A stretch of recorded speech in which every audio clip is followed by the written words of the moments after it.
Já a informação, parece que vamos iniciar a segunda parte da sessão plenária a partir de agora. Retomar os trabalhos. E agora eu apregou para julgamento o habeas corpus 154-248 do Distrito Federal, relator, ministro Edson Fachin, paciente Luísa Maria da Silva Impetante José Gomes. Falarão pelos amigos Curia, no tempo regimental de 10 minutos, doutor Paulo Roberto Iotti e Edio Silva pelo tempo de 5 minutos. Falará o Procurador-Geral da República, doutor Antônio Augusto Brandão de Aras. Concedo a palavra a Sua Excelência, o ministro Edson Fachin, para o relatório. Muito obrigado, senhor presidente, eminentes pares, senhoras ministras, saúdo os ilustres advogados que se fazem presente, bem como também saúdo o senhor Procurador-Geral da República, doutor Augusto Aras. Senhor presidente, eminentes ministros e ministras, este habeas corpus 154-248 já teve o seu relatório publicado na forma do artigo 87 do regimento interno deste Supremo Tribunal Federal. Por isso, e considerando também que haverá sustentações orais, me permito fazer uma síntese do que ali está posto a título de relatório.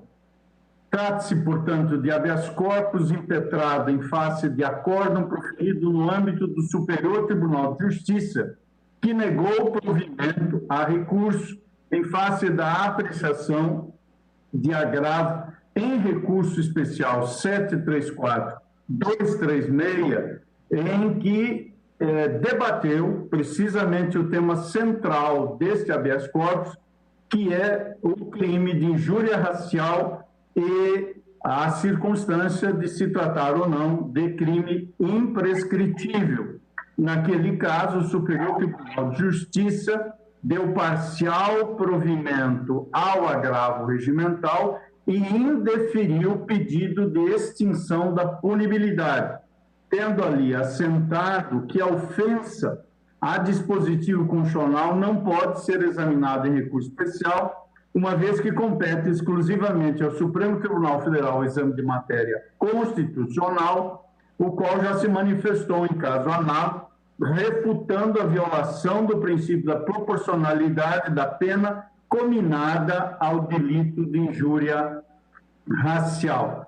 A paciente e recorrente narra, por meio do impetrante, que foi condenada pelo juízo da primeira vara criminal de Brasília a pena de 1 ano de reclusão e 10 dias multa pela prática do crime de injúria qualificada pelo preconceito, parágrafo 3º do artigo 140 do Código Penal, em decisão confirmada por acordo do Egrégio Tribunal de Justiça do Distrito Federal, contra o qual não se insurgiu o Ministério Público.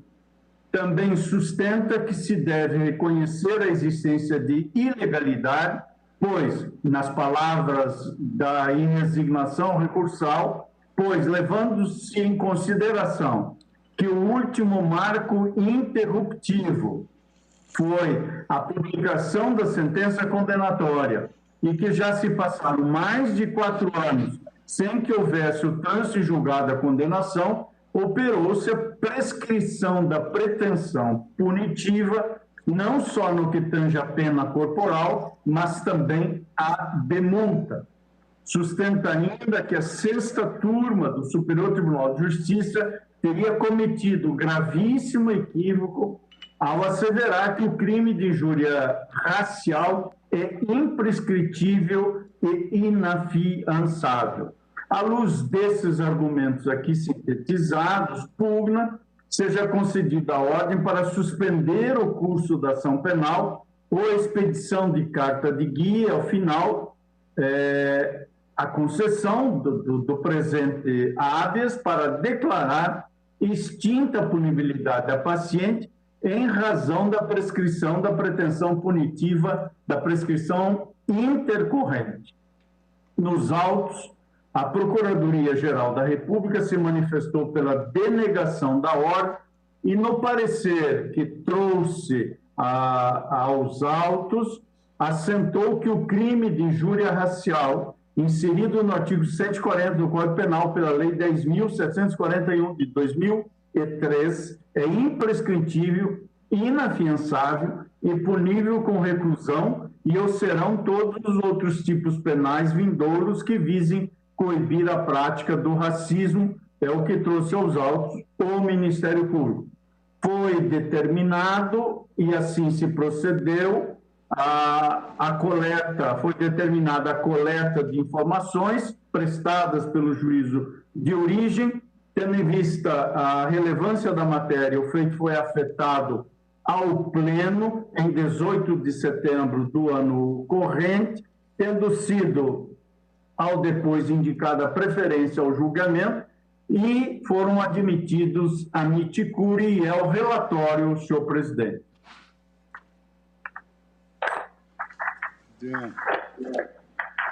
Muito obrigado, ministro Edson Fachin. Eu agora convido para fazer uso da palavra, pelo tempo regimental de 10 minutos, o doutor Paulo Roberto Iotti, que falará pelo Movimento Negro Unificado e instituições aqui também arroladas. Boa tarde, excelências. Gostaria de começar agradecendo a sensibilidade do ministro Fachin por permitir os movimentos sociais exercerem o seu lugar de fala epistemológico em tema tão importante ao movimento negro, representado pelo Dr. Edio, e ao movimento LGBTI+, por mim, lembrando que a homotransfobia foi reconhecida como espécie de racismo no histórico julgamento dessa Suprema Corte. É preciso que se entenda que essa diferença de racismo enquanto ofensa a uma coletividade racial e injúria racial enquanto uma ofensa ao indivíduo em sua honra subjetiva, por motivação racial supostamente não racista, não foi criada pela lei. Foi inventada pela jurisprudência. Porque quando havia só a Lei 7716, a lei antirracismo, a jurisprudência se recusava a aplicar o crime de praticar o preconceito por raça, do artigo 20 da 7716, para punir a ofensa ao indivíduo em sua honra por elemento racial. Ou se desclassificava para injúria simples, que a pena ínfima não corresponde ao veemente repúdio constitucional a todas as formas de racismo. Ora, de maneira ainda mais lesa humanidade, se falava que era fato atípico. Foi por isso que o então deputado, hoje senador Paulo Paim, ligado ao movimento negro, apresentou o PL 1240 de 95, que virou a Lei 9459 de 97, que criou a injúria racial no Código Penal. Agora vejam o diálogo institucional da justificativa do PL. Ele disse que estava atualizando a lei antirracismo para melhor cumprir o repúdio constitucional ao racismo, do artigo 5º, inciso 42, para punir criminalmente a ofensa à honra, à dignidade e ao decoro do indivíduo por elemento racial. Ou seja, a vontade do legislativo quis considerar a injúria racial como racismo, e não há por que desconsiderá-la aqui. Por isso, o senador Paim propôs esse ano o PL 4373 de 2020 para colocar a injúria racial formalmente na Lei 7716. Mais uma tentativa formal de superar esse entendimento, porque materialmente é indefensável essa diferença de racismo para injúria racial no discurso. Tanto que o senador Paim se refere à chamada injúria racial na justificativa desse novo PL como, aspas, racismo pela injúria, fecha aspas. Guilherme Nutti, defendendo decisão do STJ pela qual a injúria racial é racismo, disse que só chama de injúria não racista a ofensa a indivíduo por elemento racial quem nunca sofreu racismo. Alguns interpretaram equivocadamente, dizendo que Nutti queria legislar, mas não. A crítica é sutil e demanda estudo. O que Nutti quis dizer é que considerar a injúria racial como injúria não racista, que prescreve, só pode ser dito por quem nunca foi vítima de racismo e nunca sofreu por isso. E aqui entramos no fundamento material da tese, excelências. Como se pode seriamente dizer que uma ofensa à honra subjetiva de um indivíduo por elemento racial por motivação racista não seria racismo, não seria crime de praticar o preconceito por raça. Ninguém na doutrina que defende isso explica.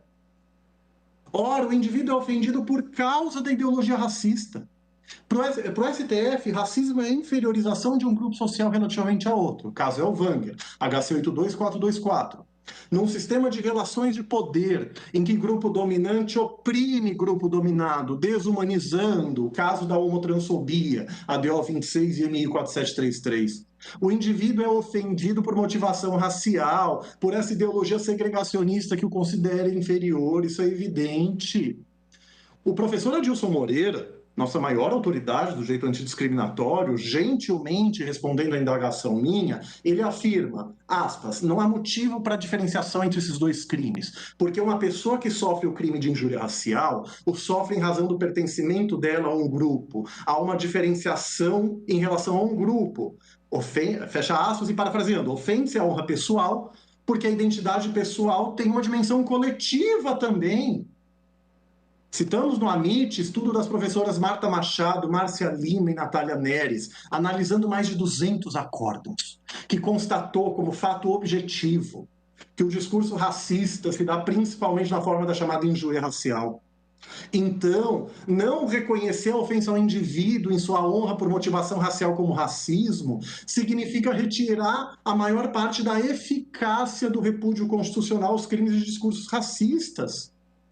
A lei antirracista tem outros crimes, discriminar, não contratar, etc. Mas nos chamados crimes de opinião, de discursos criminosos, falar que injúria racial não seria racista significa menoscabar e retirar a maior parte do repúdio constitucional ao racismo, excelências. As professoras citam a grande Sueli Carneiro, na crítica à desclassificação de ofensas racistas a indivíduos, a meras injúrias, difamações não racistas, por isso menoscabar o repúdio ao racismo, e constataram que a jurisprudência, além de exigir dolo direto, cito no AMIT, decisão do STJ, que admite o dolo eventual para combater a impunidade no racismo, mas elas dizem que a jurisprudência, além de exigir intenção propriamente dita de ofender, exige ainda uma outra intenção que ninguém sabe o que é e como se prova, que seria a intenção de discriminação aliada ao xingamento intencionalmente racista. Perdoem pelas expressões, excelência, mas são fatos reais dos acórdãos que elas citam. Expressões como, aspas, preto de merda e preta fedida, fecha aspas, foram caracterizadas como injúria simples pelo judiciário, nem injúria racial, isso é teratológico.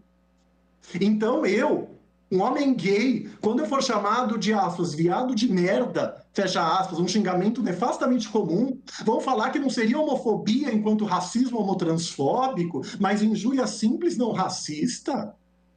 Ora, com Maximiliano, o direito tem que ser interpretado de forma inteligente, a fim de que a lei não resulte em absurdo. E essa exegese tradicional é teratológica em níveis transcendentais, com todas as veias. A maravilhosa professora Soraya Mendes, grande autoridade de criminologia feminista e direito processual penal antidiscriminatório, que o ministro Gilmar conhece, porque já foi professora do IBP, concorda com as teses aqui defendidas, tanto da injúria racial como racismo, quanto da homotransfobia, configurar tanto racismo quanto injúria racial. Ela defende a decisão da homotransfobia. Já que interpretar a decisão de forma a não abarcar a ofensa a indivíduo por elemento racial ou homotransfóbico significa tirar a maior parte da eficácia da decisão do Supremo ali e viola totalmente a boa-fé objetiva, como expliquei em embargos naquele caso. Mas aqui, ela também concorda que o princípio da proporcionalidade, como proibição de proteção insuficiente, demanda que a ofensa a indivíduo por elemento racial seja considerada racismo. Falamos disso ontem, num evento sobre epistemologias feministas e LGBTI+, em prol de uma proteção eficiente dos direitos humanos, pelo direito penal, teoria do bem jurídico penal constitucional, que limita adequadamente o direito penal. A maravilhosa doutora Maria Silvia Aparecida de Oliveira, presidenta do GELEDES, Instituto da Mulher Negra, bem como da Comissão de Igualdade Racial da OAB-SP e conselheira seccional da OAB de São Paulo, e as maravilhosas vice-presidentas da comissão, doutoras Lázara Carvalho e Tainá Yared, disseram-me também que concordam que a injúria racial é racismo e que essa é uma das lutas históricas do GELEDES, do movimento negro. Advogados do movimento negro, excelência, citados na peça de Amit, disseram-me, Paulo, não há condenações de racismo no Brasil, só esses dois casos do STJ. Então, excelências, para podermos superar essa prática de impunidade, é preciso que, no mínimo, a injúria racial não prescreva por ser racismo. E a Corte Interamericana ordena aos estados criminalizarem condutas para combater a impunidade pelo princípio do devido processo. Artigo 8, item 5 da Convenção de Processo Penal buscar a efetividade da justiça. E por que impunidade aqui? Muitas vezes, com razão, o MP denuncia pelo 20 da 7716, o judiciário desclassifica para injúria racial e, por não considerar como racismo, decreta de ofício a prescrição na decadência, por isso que não tem condenações. Citei decisão do STJ que fez isso. Cúmulo da má vontade estrutural do judiciário. Porque se foi ação penal pública incondicionada, nem era possível a representação. Tinha que contar o prazo da desclassificação como mínimo. E se a injúria racial é racismo imprescritível, defende-se a inconstitucionalidade ou não recepção da decadência, que é infraconstitucional.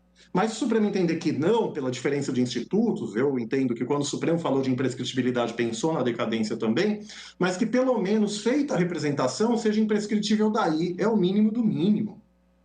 Finalizando, para que possamos superar essa impunidade notória do racismo, casos absurdos que o professor Adilson Moreira, no livro Racismo Recreativo, fala. Funcionários de empresas se fantasiaram de Ku Klux Klan, supremacistas brancos. O judiciário falou que não era racismo. Era o que, então? Precisamos que não prescreva. Resposta enfática do STF, contrariando o dano moral coletivo do presidente e do vice, que negaram o racismo no Brasil, falando que, hermeneuticamente, de forma técnico-jurídica, o limite do teor literal do crime de praticar o preconceito por raça abarca a ofensa a indivíduo por elemento racial. Finalizei, excelências, para passar a palavra ao doutor Edio, e só queria dizer que é uma honra dividir a tribuna do Supremo com ele, um dos nossos grandes advogados de direitos humanos antidiscriminatórios no Brasil. Muitíssimo obrigado. Conceda a palavra pelo tempo regimental ao doutor Edio Silva Júnior, pelo tempo de 5 minutos.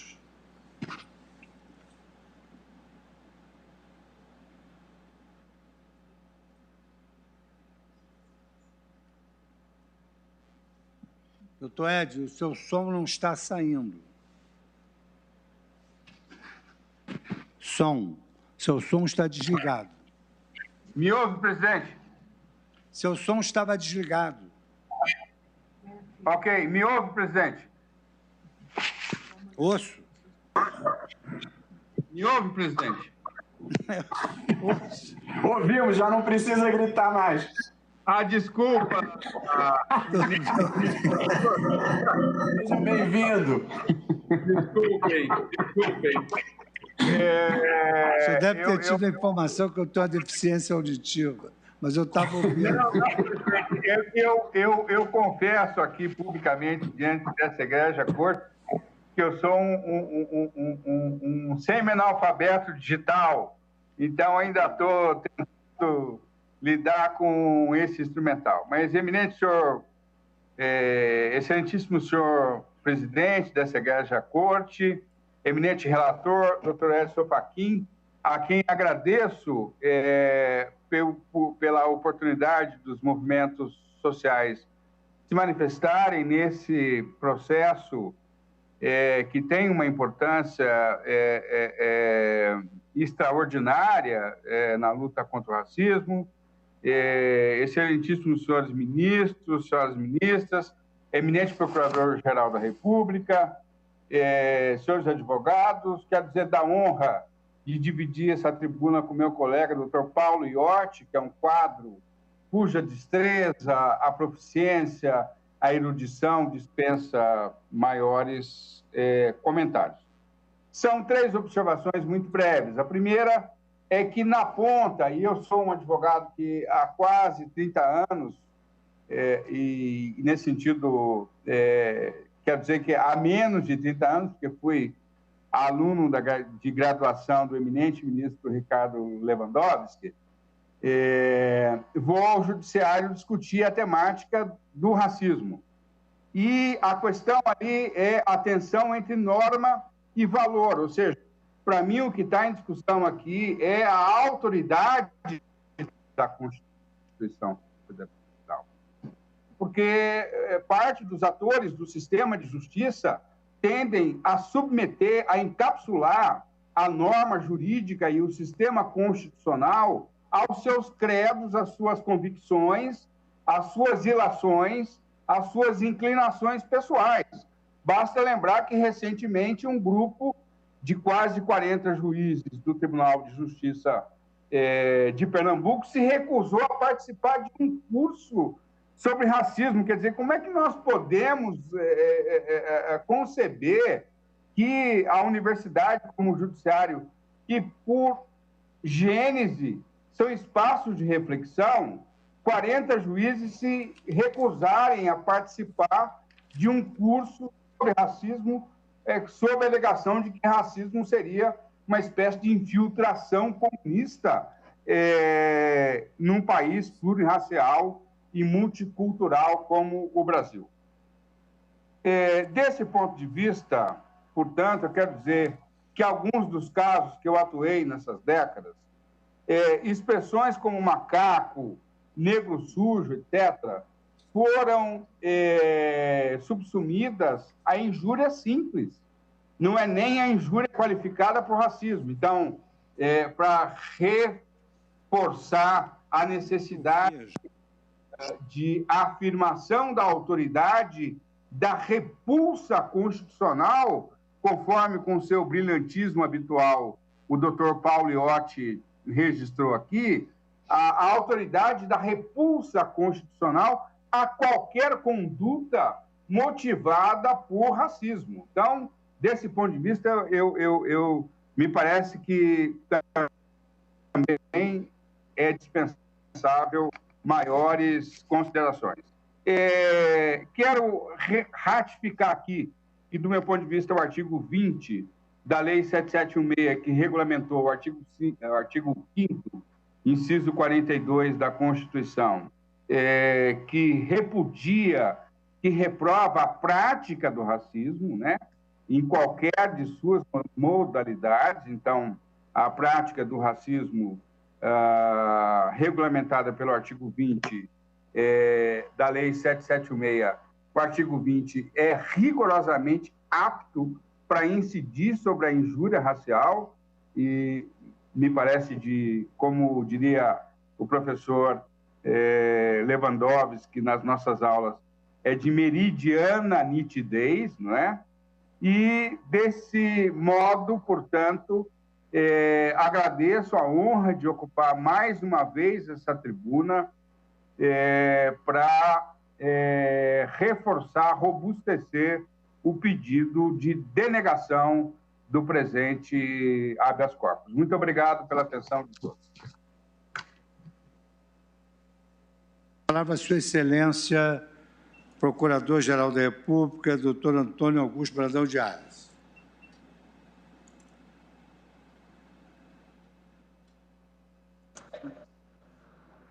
Boa tarde a todas e a todos. Cumprimento inicialmente o excelentíssimo senhor presidente do Supremo Tribunal Federal, ministro Luiz Fux. Cumprimento também as excelentíssimas senhoras ministras Carmen Lúcia e Rosa Weber, os senhores ministros, o senhor ministro relator Edson Fachin, os senhores advogados, servidoras e servidores. Essa Suprema Corte ora examina o alcance do dispositivo previsto na Constituição que estabelece ser crime de racismo, ser crime o racismo e ter natureza de inafiançável e prescritível. A controvérsia está circunscrita a saber se o delito de injúria racial caracteriza crime de racismo, tal como referido pelo Constituinte. Se a resposta for afirmativa, ou seja, se essa egrégia Corte Suprema decidir se a injúria racial configurar racismo, o consecutário lógico será a imprescritibilidade e a inafiançabilidade. Por outro lado, se a resposta for negativa, convém analisar se a prescrição verificou-se no caso concreto. Convém reafirmar aqui o compromisso da Constituição de 88 e do Ministério Público Brasileiro com o combate à discriminação racial. A Constituição estabelece como um dos objetivos fundamentais da República promover o bem de todos sem preconceito de raça e cor. Também consagra o repúdio ao racismo como um dos princípios que regem o país nas suas relações internacionais. Nossa nação, nosso país, o Estado brasileiro, é signatário da Convenção Internacional sobre a Eliminação de Todas as Formas de Discriminação Racial, e que proclama, entre aspas, a existência de barreiras raciais é incompatível com os ideais de qualquer sociedade humana, fecho aspas, e que estabelece o compromisso dos Estados de declarar como delitos puníveis por lei a difusão de ideias que estejam fundamentadas na superioridade ou ódio raciais, bem como atos de violência ou provocação desses atos, dirigidos contra qualquer raça ou grupo de pessoas de outra cor ou de outra origem étnica. O racismo existe sim no Brasil. Lamentamos. Não podemos negar o problema que já constitui um problema por si só. E por expressa determinação constitucional, há de ser repudiado por todos e todas, inclusive, sobretudo, pelo Ministério Público brasileiro. Posicionar-se franca e abertamente contra o racismo traduz um marco indispensável ao avanço do nosso processo civilizatório. Em razão da missão constitucional de defesa da ordem jurídica, do regime democrático e dos direitos individuais disponíveis, o Ministério Público detém função de destaque na concretização de direitos e na promoção das políticas de igualdade racial. Não lhe cabe apenas buscar responsabilização pela prática de atos racistas violentos e explícitos, mas também o desenvolvimento de políticas que combatam a discriminação em geral, em todas as suas formas, mesmo quando implícitas ou sutis. Em outras palavras, cabe ao Ministério Público evitar todos os esforços para erradicar também a violência racial simbólica. A promotora de justiça do Estado da Bahia, a doutora Lívia Vaz, uma mulher negra que coordena o Grupo de Atuação Especial de Combate à Discriminação, foi recentemente condecorada na categoria Mentes Jurídicas com o MIPAD, a sigla que significa Mais Influente Afrodescendente, que é um prêmio inserido na Agência das Nações Unidas e foi a única brasileira com atuação no sistema de justiça a receber a referida menção internacional. Feitas essas considerações, cumpre enfrentar o tema submetido a julgamento desse habeas corpus, que tem tudo a ver com este introito aqui apresentado a Vossas Excelências com a devida vênia. Quanto à primeira questão jurídica a ser respondida tecnicamente, a injúria racial prevista no Código Penal é figura típica e não se confunde com o delito de racismo expresso em lei extravagante. Ambas são moralmente reprováveis. Ambas são gestos desumanos, porém, juridicamente, a legislação brasileira tratou de diferenciá-las. No crime de racismo, tem-se como regra a marca da segregação ou da tentativa de segregação. E assim ocorre, por exemplo, quando, em razão da cor, da origem ou da orientação sexual, a matrícula escolar de uma criança, ou mesmo de um adulto, é recusada, ou um cliente tem obstado a sua entrada e o atendimento em um restaurante. Já na injúria racial, tem-se conduta associada ao uso de palavras depreciativas, com a intenção de ofender a honra da vítima, tratando-se, de regra, de um ataque direto e frontal a um sujeito determinado.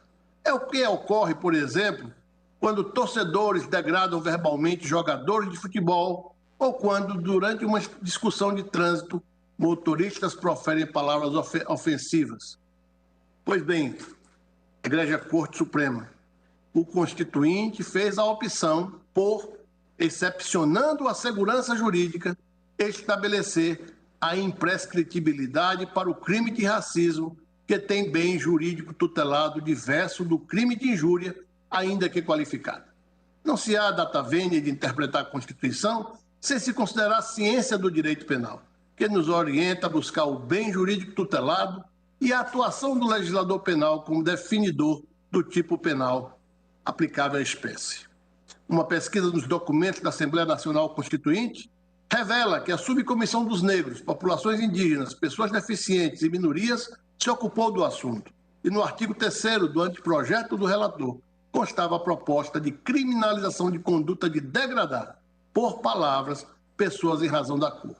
A ideia foi radiante, alcançando fase da comissão de sistematização. No entanto, não veio a ser promulgada na redação final da Constituição de 88. Mesmo assim, o texto original previa esse crime como inafiançável, não como imprescritível. Uma análise jurídica revela, portanto, que não há identidade entre o racismo referido pelo Constituinte e a injúria racial. Pelo contrário, há distinção. Xingamentos racistas nas ciências criminais são compreendidos como crimes contra a honra. É o que está disposto no artigo 140, parágrafo 3º do Código Penal. Essa infração penal específica, que não se confunde com a anterior, está submetida às regras de prescrição. E nas ciências criminais, a prescritibilidade não se altera por analogia, nem por interpretação analógica ou extensiva. Demanda a atuação do legislador penal. A sociedade pode não apreciar essa consequência legal. Como cidadãos, podemos até não concordar com esse desfecho, mas o Estado de Direito exige a observância do ordenamento jurídico, tal como posto na Constituição e, no particular, nas leis penais. Assim, quanto ao crime de racismo, quando em jogo prática de segregação racial, a pretensão punitiva do Estado jamais se dissipará.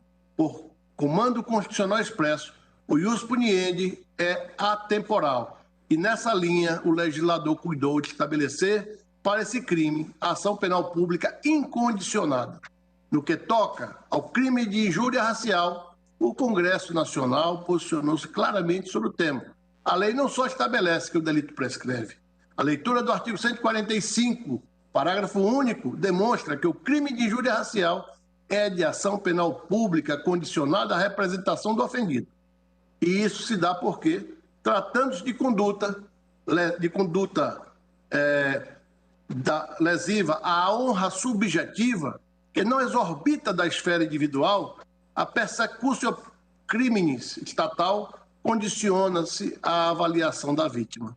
A consequência prática disso é que, ainda que se considerasse, como se pretende, imprescritibilidade do crime, o ius puniendi estaria sujeito à provocação do ofendido no prazo decadencial de 6 meses. Logo, não há compatibilidade lógica na tese de se confundir crime de racismo com injúria racial, pois um crime imprescritível não seria de ação penal pública condicionada à representação, porque nessas ações penais a decadência fulmina no plano da eficácia da punição, o desvalor desse comportamento.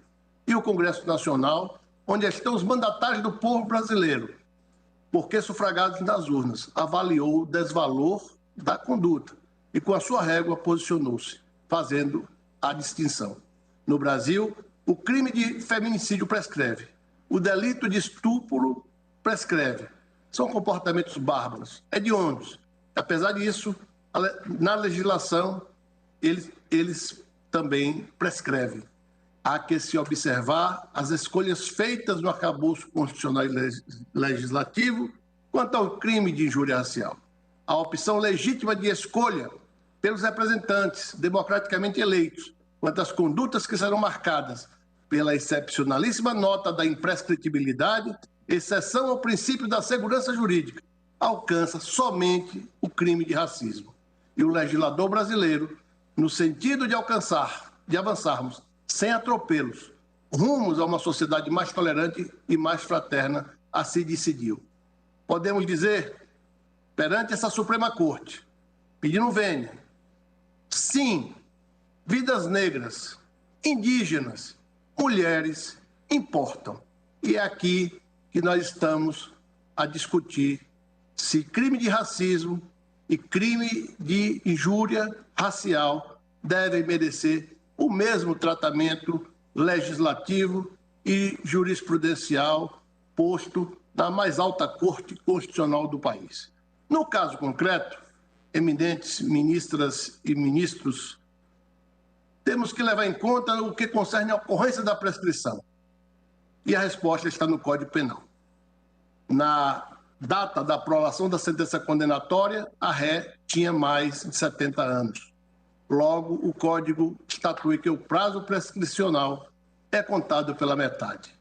A injúria racial foi sancionada com uma pena máxima de 3 anos. Isso implica uma prescrição de 8 anos, cuja metade é está na marca de 4 anos. Por sua vez, em se tratando da prescrição da pretensão punitiva da pena em concreto, o prazo seria ainda menor. A paciente foi condenada a uma pena de 1 ano de reclusão e multa. A sentença condenatória foi confirmada pelo Tribunal de Justiça e o Ministério Público do MPDFT não recorreu da condenação. A partir de então, o raciocínio é de ser guiado pela pena aplicada, segundo dispõe o Código Penal, no artigo 109, inciso 5, a prescrição ocorre, então, em 4 anos, quando a pena máxima aplicada é igual a 1 ano, ou sendo superior, não suplanta 2 anos. Este é o caso concreto em análise. Portanto, a reprimenda imposta prescreveria em 4 anos, cuja metade aplicável em razão da idade da ré é de 2 anos. Considerando que a publicação da sentença condenatória ocorreu em 2013 e que o acórdão do Tribunal de Justiça, que manteve a sentença, foi publicado em 1º de setembro de 2014, há de se reconhecer que se operou a prescrição da pretensão punitiva estatal na forma dos artigos mencionados, em conjunto com o artigo 117, inciso 4 do Código Penal. Em face do exposto, este Procurador-Geral manifesta-se pela concessão da ordem de habeas corpus para reconhecer a prescrição da pretensão punitiva no caso concreto, bem como para fixar a tese de que o delito de injúria racial, tipificado no artigo 140, parágrafo 3º do Código Penal, é submetido às regras da prescrição definidas na legislação infraconstitucional. Muito obrigado, senhor presidente, senhores ministras, senhores ministros. Muito obrigado, Sua Excelência, o senhor Procurador-Geral da República. Passo a palavra de imediato ao ministro Edson Fachin para o voto. Senhor presidente, senhoras ministras, senhores ministros, saúdo os eminentes pares, bem como as sustentações orais que vieram de aportar esta tribuna virtual no julgamento do habeas corpus 154248. E trago a este colegiado voto que espelha a conclusão racional e sistemática que entendo aplicar-se à matéria à luz da Constituição. E principio, senhor presidente, há racismo no Brasil. É uma chaga infame que marca a interface entre o ontem e o amanhã. A Constituição de 1988 rompeu o silêncio da razão e estabeleceu como um dos objetivos fundamentais da República Federativa do Brasil a promoção do bem de todos, sem preconceitos quanto à origem, raça, sexo, cor, idade e quaisquer outras formas de discriminação, além de enunciar como princípio norteador do ente soberano em suas relações internacionais o repúdio ao racismo. O texto constitucional trouxe ainda mandamento de incriminação de condutas racistas como inafiançáveis e imprescritíveis. É imperativo constitucional, por conseguinte, não eclipsar a memória de eventos traumáticos pós-escravidão, ainda não finalizados, contra a população negra no Brasil, reconstituída especialmente com testemunhos oculares de experiências, negações e sobrevivências. Nada obstante, cumpre não olvidar as dificuldades do trabalho da história do tempo presente, conforme retrata Marieta de Moraes Ferreira. Tomam parte desses processos, além dos historiadores, atores sociais e instituições que, no plano de suas atuações, se inserem na constituição desta história do tempo presente. São trajetórias de vidas e a trajetória das vidas que se constituem a partir da prática odiosa do racismo, encontrou várias intervenções na busca de construir legítima cidadania racial, concebida pelo professor Adilson Moreira em duas dimensões. Disse ele: as dimensões subjetiva e objetiva da cidadania racial encontram um substrato em uma forma de isonomia que procura afirmar a igual dignidade das pessoas por meio da eliminação de relações arbitrárias de poder entre indivíduos. É nessa direção e nesse propósito que celebram-se 50 anos da promulgação da Convenção Internacional sobre a Eliminação de Todas as Formas de Discriminação Racial. Sua ratificação expressou condenação e compromisso a adotar políticas de eliminação em todas as suas formas da discriminação racial. No ano seguinte, a Constituição de 88, foi aprovada a Lei 7.716, em 89, que definiu os crimes resultantes de preconceito de raça ou de cor, completando a legislação infraconstitucional para combate ao racismo. A Lei 9.459, de 97, alterou o Código Penal para acrescentar ao artigo 140, o parágrafo 3º, e tipificar a injúria racial. A Lei 12.288, agora já em 2010, instituiu o Estatuto da Igualdade Racial, celebrado pela sua primeira década de existência e execução de algumas políticas públicas para a eliminação de desigualdades de status econômico, social e jurídico baseadas na raça. A instituição de ações afirmativas para acesso ao ensino superior e ao serviço público, do que é exemplo em 2014 da Lei 12.990, foram passos e conquistas desse período recente. O Brasil ainda se mobilizou para realizar atividades na denominada Década Internacional de Afrodescendentes, proclamada pela Assembleia Geral das Nações Unidas, Resolução 68/237, a ser observada entre 2015 e 2024.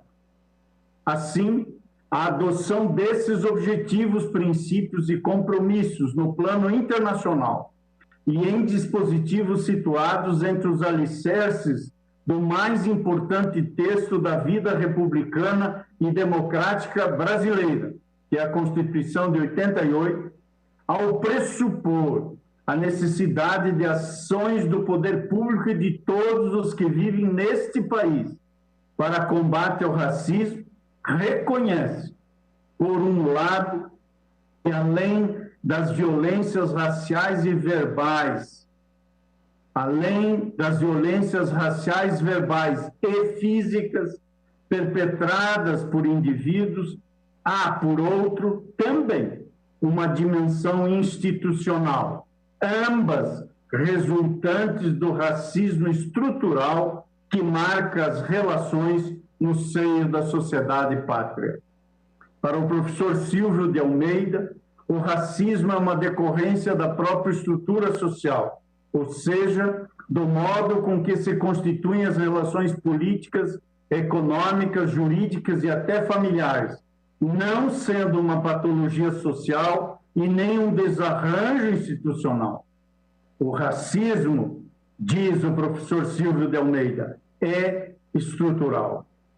O plenário deste tribunal, na ação de declaração de constitucionalidade 41, nesta ação direta de controle concentrado, reconheceu de modo contundente a existência desse descompasso entre o ideal civilizatório que emana das normas vigentes e as mazelas da realidade social que persiste na atualidade.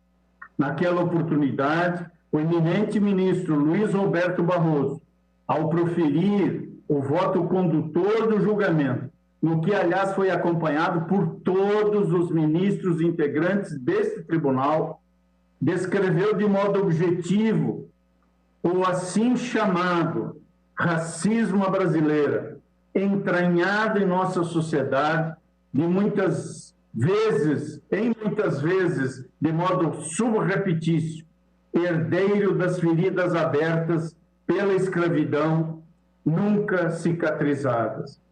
São pertinentes as considerações de Sua Excelência que reproduzo no voto, inclusive ao citar Ivair Augusto Alves dos Santos, para quem o racismo institucional é revelado através de mecanismos e estratégias presentes nas instituições públicas, explícitos ou não, esses mecanismos, que, de qualquer modo, dificultam a presença dos negros nesses espaços, de modo que o acesso é dificultado, não por normas e regras escritas e visíveis, mas por obstáculos formais presentes nas relações sociais que se reproduzem nos espaços institucionais e públicos.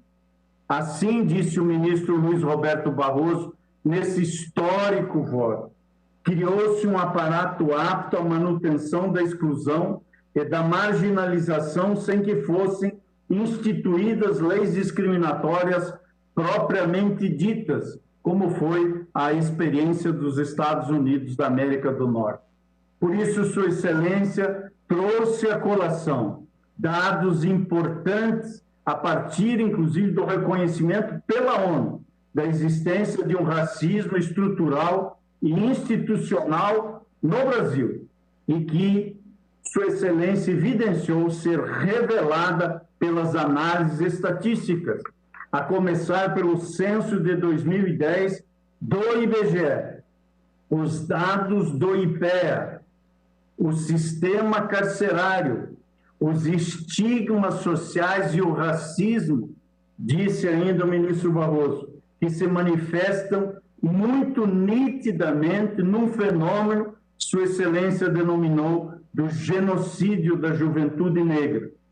Também mencionou taxas e dados do analfabetismo de pretos e pardos com 15 anos ou mais, o dobro daquela verificada quanto aos brancos. Também tratou da taxa de desemprego de negros, 50% superior em relação ao restante da sociedade. E também indicou que tal se passa mesmo no setor público, tratando das carreiras, inclusive as que exigem curso superior, carreiras valorizadas, como na Advocacia Geral da União, na Defensoria Pública, em vários órgãos federais, aonde os percentuais evidenciam que negros são pouco presentes. Hoje, à luz desses dados trazidos por Sua Excelência, podemos dizer que não há, a toda evidência, nada que torne razoável supor uma alteração substancial nos dados apresentados. Por meio desses dados, se reconhece de modo inequívoco o racismo como uma realidade ainda a ser superada em nossa sociedade. A estrutura racializada que observamos é alimentada por diversos fatores interrelacionados que promovem a subordinação. De um lado, aqueles de ordem ideológica que constroem a inferioridade a partir de manifestações de desprezo, de ódio ou de qualquer outra forma de violência. De outra parte, aqueles de ordem material que bloqueiam acesso aos mais diversos bens, como, por exemplo, educação, saúde e emprego. Quanto aos primeiros, não por outra razão, há um mandado constitucional de criminalização, artigo 5º, inciso 42º da Constituição Federal, prevendo que sua prática constitui crime inafiançável, imprescritível e sujeito à pena de reclusão. Não há dúvida que a matéria, além desta ação declaratória e direta de constitucionalidade a qual me referi, também já foi tratado no âmbito desse Supremo Tribunal Federal, no habeas corpus 82.424, e faço referência de modo especial no voto ao voto divergente e vencedor do saudoso ministro Maurício Correia. É possível, portanto, à luz desta compreensão, assentar que o conceito de racismo não se confunde com o de preconceito, nem com o de discriminação, embora estejam relacionados. Aquele consiste em um processo sistemático de discriminação que elege a raça como critério distintivo para estabelecer desvantagens valorativas e materiais.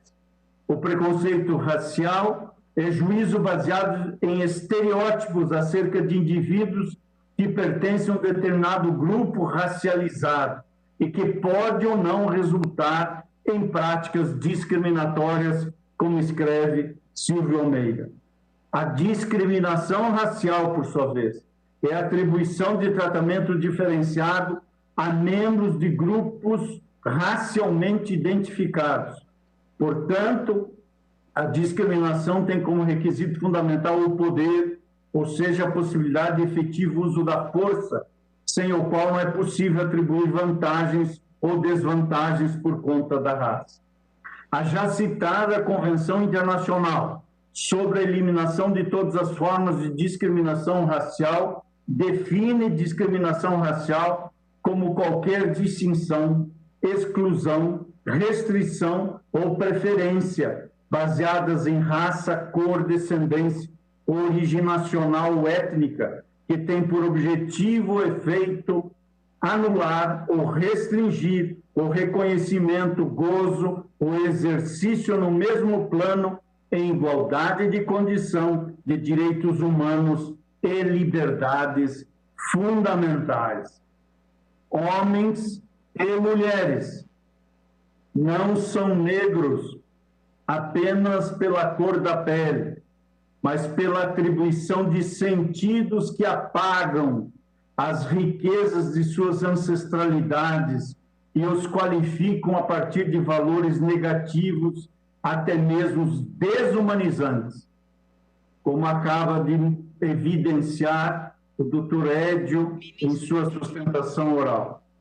Tais valores negativos e desumanizantes ditam a maneira de como estes sujeitos se apresentam no mundo e de como lhes são atribuídas desvantagens.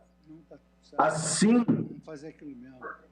são considerados desprovidos de habilidades e competências para ocupar espaços de poder e, ao mesmo tempo, tidos como natos em periculosidade, não apenas para determinar o ato de alguém atravessar para o outro lado da rua quando caminha ao encontro de um homem negro, mas até mesmo possibilitar o automático reconhecimento de autoria de crimes.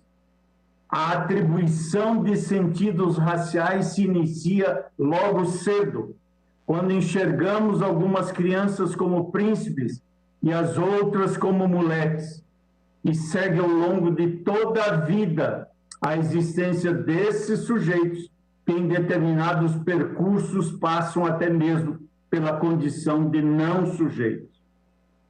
Esse processo se realiza por meio da circulação de estigmas raciais negativos, o que, segundo o professor Adilson Moreira, compromete a igualdade de status entre grupos raciais.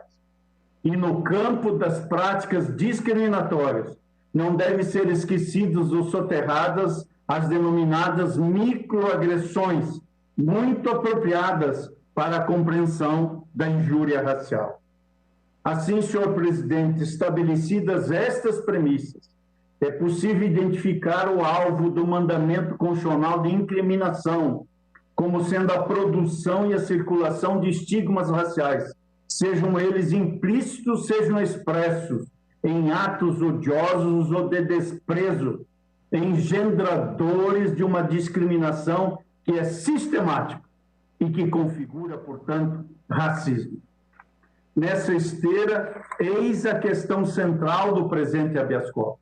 É responder a seguinte pergunta: o crime de injúria racial é ou não uma forma de discriminação racial que se materializa de modo sistemático e assim configura racismo e, como consequência, sujeita-se à extinção da punibilidade pela prescrição?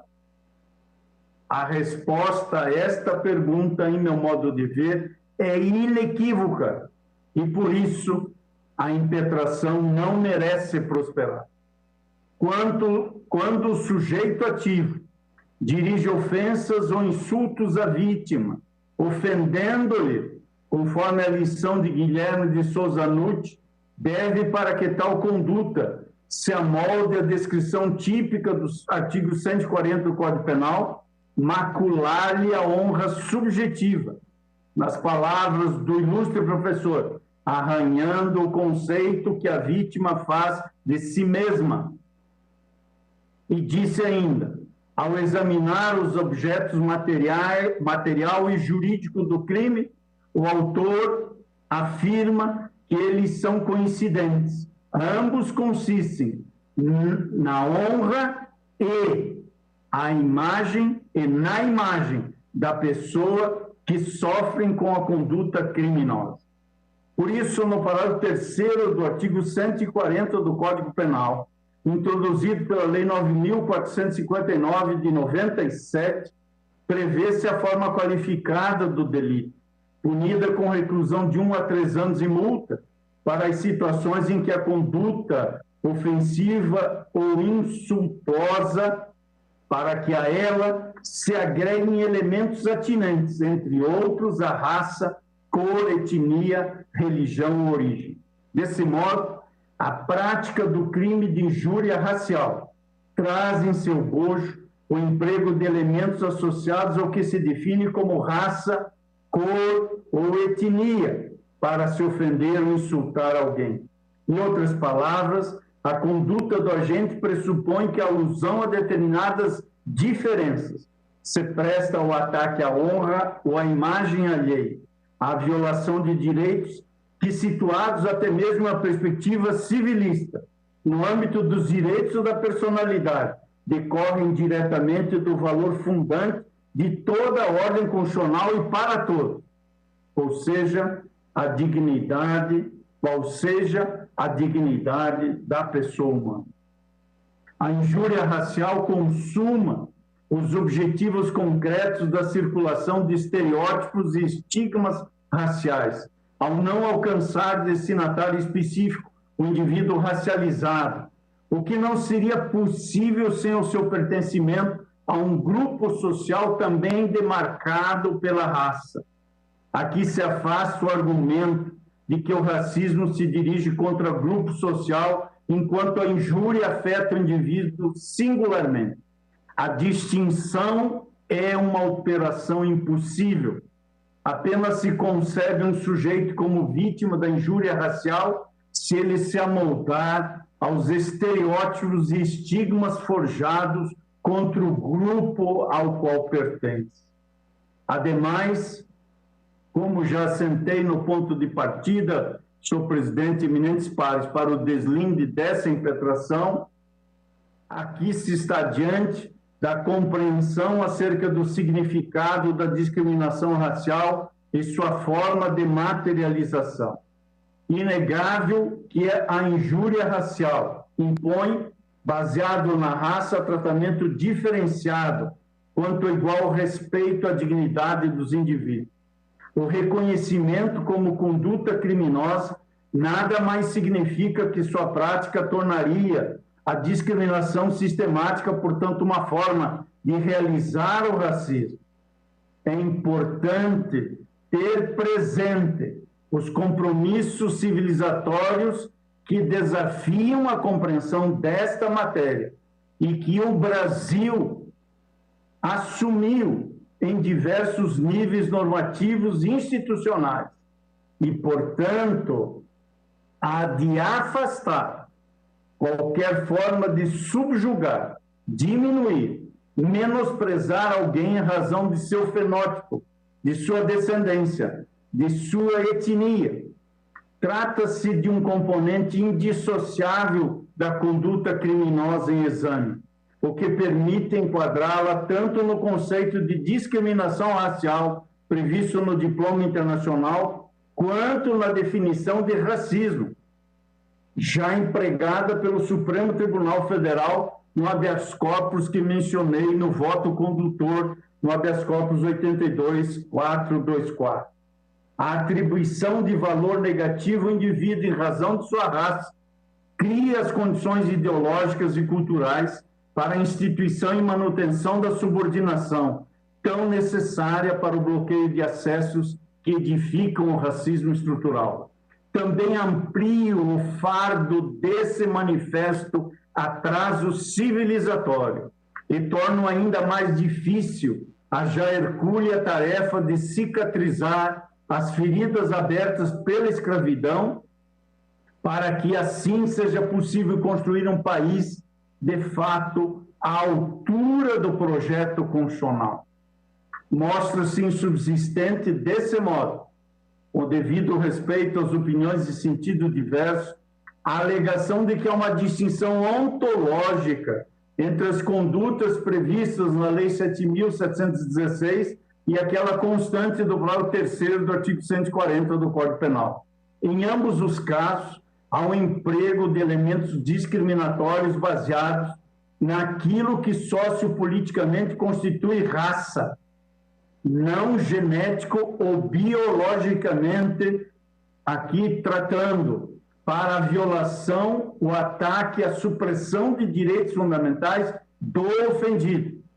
Sendo assim, excluir o crime de injúria racial no âmbito do mandado constitucional de criminalização por meras considerações desprovidas dessa substância e por uma distinção ontológica que entendo insustentável, é restringir-lhe indevidamente a aplicabilidade, negando vigência.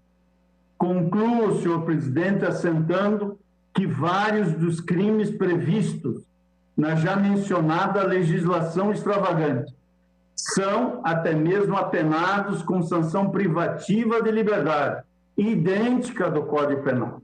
A diferença, portanto, aí trazida à colação, é topológica e, assim sendo, insuficiente para sustentar, com todo o respeito, insuficiente para sustentar a equivocada conclusão de que injúria racial não configura racismo. Conforme sustenta autor que já citei, Guilherme de Souza Nutti, o rol daquele diploma não é exaustivo, devendo-se considerar a conduta prevista no parágrafo 3º do artigo 140 do Código Penal, mais um delito no cenário do racismo, portanto, imprescritível, inafiançável e sujeito à pena de reclusão. Observe-se nesse contexto que o crime em análise, por ser sujeito à pena de reclusão, não destoa do tratamento dado pela Constituição ao que ali se prevê como crime de racismo. E para concluir, acrescento que o legislador, na esteira de aproximar os tipos penais de racismo e injúria, inclusive no que se refere ao prazo para o exercício da pretensão punitiva estatal, aprovou a Lei 12.033, de 2009, que alterou a redação do parágrafo 1 do artigo 145 do Código Penal, para tornar pública condicionada, antes era privada, para tornar pública condicionada a ação penal para o processar e para julgar os crimes de injúria racial.